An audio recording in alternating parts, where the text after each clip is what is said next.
Hi everybody, welcome back to my channel and a new beer review. Monkless Brewing out of Bend, Oregon. They're a Belgian style brewery. Double or Nothing Belgian style Dubbel, which is technically how it's pronounced. Monkless started in 2014, so they've been around a little while. I believe this beer's been around for about the same amount of time. Here's the bottle. Has like a, I don't know, cathedral or some damn thing in the background, pillars. And as you can tell, it's corked and caged. There's a story on the back here which is different than the website. I'm going to read them both. This might just be your lucky strike. Dark amber in color but lighter in body and mouthfeel. This easy drinking Dubbel is perfect for pairing with food or a crisp evening. Dubbel or Nothing, even though I know everybody's going to say Double or Nothing, is traditional, rich, and malty and is born from several Belgian specialty malts and dark candy syrup. The result is a hint of raisin, caramel, chocolate, and toast with a nice dry finish. Here's a story around the back. You can almost make it out. The website is a shortened version of that, but they also include different types of food to pair it with. To my knowledge, this beer is available all year round. It cost me $7.39. Where did they come up with that kind of price?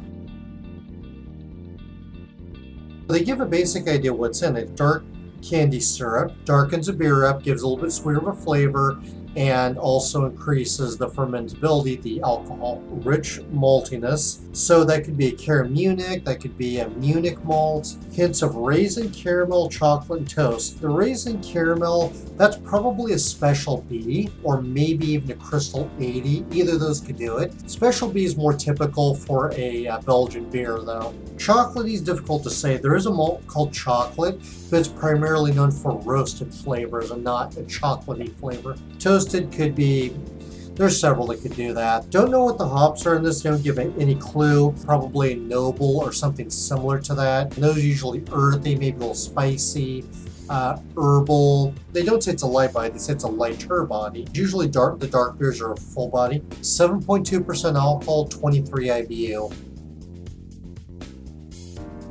Mahogany, dark ruby, dark amber color. Generally have notes of dark fruit in them. You may find some caramel, some toffee, some raisin, plum, cherry, and then of course the signature Belgian flavor. They're a little bit higher in alcohol, but not intense.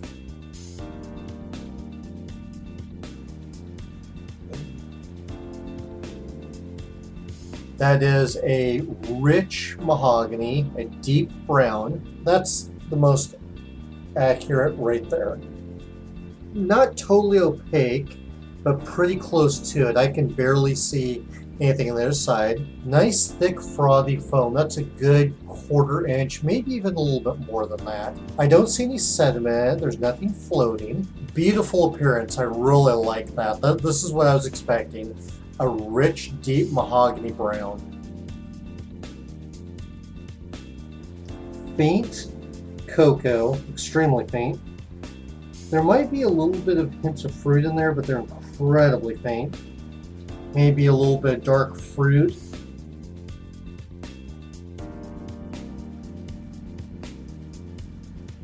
%'s on the roof of my mouth. There's a little bit sweepy across my tongue, but not a whole lot. A little bit of cocoa in there, very light. There's no malt that's known to be chocolate flavor. Caramel flavor gently brush against the top of my mouth. The flavors just slowly fade away. It's not real rich. I was expecting some good richness to it with the dark malts. It tastes medium body. So they say hints of raisin, caramel, chocolate, and toast. I don't get any toasted notes. Slightest hints of cocoa. Caramel, yes. Raisin, no, I'm not getting that. No flavor from the candy syrup. I've used it before, and sometimes you can get a little bit of sweetness from it, but it's primarily to boost the alcohol content.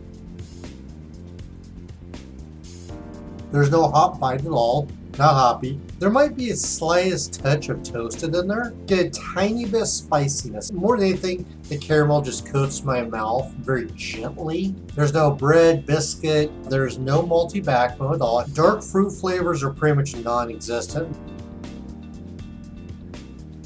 This doesn't really have much of a signature Belgian taste to it. Not thick, not chewy. There's no complexity here. I almost want to say bland. Not quite there, but getting close to it. I'm guessing this is a simple recipe. Most Belgian beers only have 2, maybe 3 malts in them. They primarily rely on the yeast to give it the flavor.